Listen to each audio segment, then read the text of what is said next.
Hi friends, welcome to my channel voice of Vishnuvardhan. Friends, ఈరోజు match గురించి preview video అంటే match ముందు overall view ఇవ్వలేదు, సో దాని గురించి ఎక్స్క్యూజ్ చేయండి. ఇప్పుడు మెయిన్ వీడియోలోకి వెళ్దాం. అయితే మ్యాచ్ స్టార్ట్ అయింది. ఎవరు వర్సెస్ ఎవరు అంటే KKR versus Rajasthan Royals. So Rajasthan Royals home గ్రౌండ్గా గువాహతిలో స్టార్ట్ అయింది మ్యాచ్. అయితే కేకేఆర్ టాస్ గెలిచి బౌలింగ్ తీసుకుంది. ఈ సీజన్లో ప్రతి టీము కూడా టాస్ గెలిచి బౌలింగ్ తీసుకుంటుంది ఫస్ట్. అదేందో నాకు అర్థం కావట్లేదు. కొన్ని టీమ్స్కి రాంగ్ అని ప్రూవ్ అయింది, కొన్ని టీమ్స్కి కరెక్ట్గా ప్రూవ్ అయింది. For example Delhi Capitals. అయితే ఈ మ్యాచ్లో మనం ఫస్ట్ ఆఫ్ ఆల్ మాట్లాడుకోవాల్సింది ఓపెనర్స్ గురించి. ఓపెనర్గా వచ్చిన జైస్వాల్, సంజు శాంసన్ ఇద్దరు బాగానే ఆడారు, కానీ థర్డ్ ఓవర్లో సంజు శాంసన్ ఫ్రంట్ ఫుట్ పోయి డ్రైవ్ చేయాలనుకొని మిస్జడ్జ్ చేయి బౌల్డ్ అయ్యాడు. అయితే ఇక్కడ విషయం ఏంటంటే తర్వాత వచ్చిన రియాన్ పరాగ్ ఫస్ట్ బాలే 6 కొట్టి మ్యాచ్ని కొంచెం హై రేంజ్లో తీసుకెళ్ళాడు. కానీ రియాన్ పరాగ్ హిట్టింగ్ దిగుతున్న టైంలో కరెక్ట్గా క్యాచ్ అవుట్ అయ్యాడు. ఆ తర్వాత ఇంకా చూసుకో, తర్వాత వచ్చిన నెక్స్ట్ బ్యాట్స్మెన్ కూడా యశస్వి జైస్వాల్ కూడా అదే ఫామ్లో అవుట్ అయ్యాడు. తర్వాత మనము ఇంకెవరు బ్యాట్స్మెన్ లేనట్టుగా బౌలర్ ఆల్రౌండర్ అనుకునే అతన్ని అయితే మర్చిపోయినాను పేరు, వేరే బ్యాట్స్మెన్ ఎవరు లేకుండా అసర్ రంగాన్ని బ్యాట్స్మెన్గా పంపించాడు.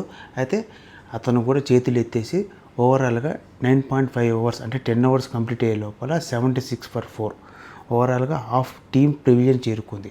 అయితే ఇక్కడ మాట్లాడుకోవాల్సింది లాస్ట్ మ్యాచ్లో వీళ్ళు ఇచ్చిన పర్ఫార్మెన్స్కి ఈ మ్యాచ్లో వీళ్ళు ఇచ్చిన పర్ఫార్మెన్స్కి పెద్దగా ఎక్స్పెక్టేషన్స్ పెట్టుకొని ఖచ్చితంగా ఒక పవర్ ప్లే కంప్లీట్ అయ్యే లోపల ఒక 60-70 రన్స్ కొడతారు అనుకుంటే తక్కువ 50 రన్స్ 64 ఏమో కొట్టినట్టున్నారు. తర్వాత మీడియంలో బ్యాటింగ్ చేస్తారనుకుంటే రెగ్యులర్ ఇంటర్వెల్స్లో వికెట్లు పడిపోవడం, యశస్వి జైస్వాల్ అవుట్ అయిపోవడం, తర్వాత రియాన్ పరాగ్ అవుట్ అవ్వడం, ఇప్పుడు సరంగా అవుట్ అవ్వడం.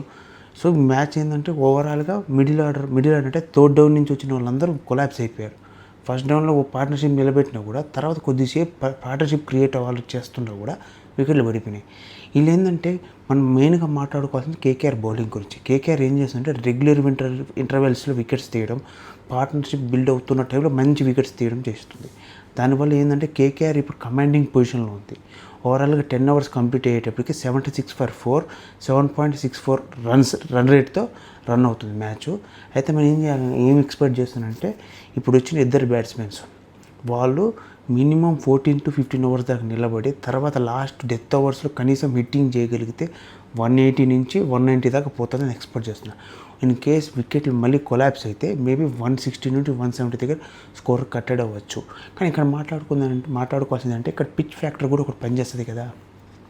ఆ పిచ్ ఫ్యాక్టర్ కూడా ఇక్కడ డిఫరెంట్గా కనపడుతుంది. ఏంటంటే బౌలర్స్కి అనుకూలిస్తుంది, అదే టైంలో బ్యాట్స్మెన్కి కూడా డిఫరెంట్ కైండ్ ఆఫ్ మిక్స్గా అనిపిస్తుంది.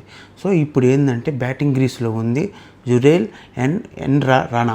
సో వీళ్ళిద్దరు ఖచ్చితంగా ఒక 14 to 15 ఓవర్స్ దాకా నిలబడగలిగితే ఆర్ఆర్కి మంచి స్టార్ట్ ఇచ్చిన వాళ్ళు అవుతారు. లేకపోతే మళ్ళీ కొంప మునిగిపోతే ఈ మ్యాచ్ పోగొట్టుకోవాల్సి వస్తుంది. ఏంటంటే కేకేఆర్ మంచి కమాండింగ్ బౌలింగ్ ఇస్తుంది.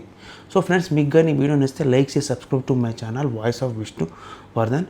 మీకు ఇలాంటి మోర్ కంటెంట్ ఉన్న వీడియోస్తో పాటు ఇంకా ఎంటర్టైన్మెంట్ వీడియోస్ కావాలంటే నా ఛానల్ లైక్ చేసి సబ్స్క్రైబ్తో పాటు బెల్ ఐకాన్ వస్తే ఆల్ ఆప్షన్ ఆన్లో పెట్టి కామెంట్ చేస్తే నాకు రీచ్ ఎక్కువ పెరుగుతుంది. Thank you for watching. Stay tune for more videos.